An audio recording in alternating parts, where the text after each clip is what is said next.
Google reviews are very, very important to any business. Right.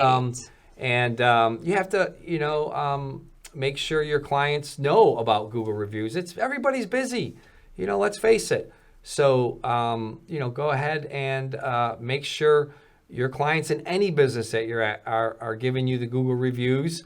And when you do get a Google review that is not positive, trust me, if you're in business, You're going to get it. You're going to get it. And take it as a compliment. Take it as a compliment on how to learn and respond. Here you go ahead and you'll see this Google review that wasn't positive.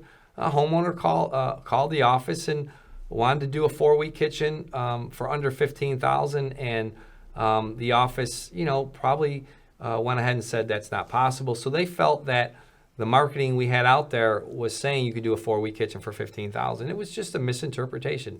So we went ahead and answered, for her, we're fortunate that you're disappointed, and please give me a call back, and, I accept full responsibility and apologize. The office didn't treat you the way you wanted me, and, we'll make sure that it doesn't happen again.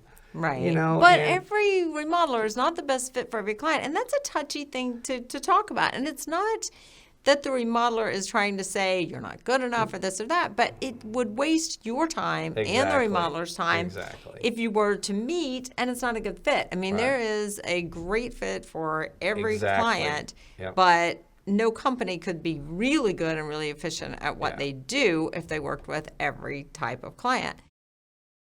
Hey, if you like what you saw, please subscribe to our YouTube channel.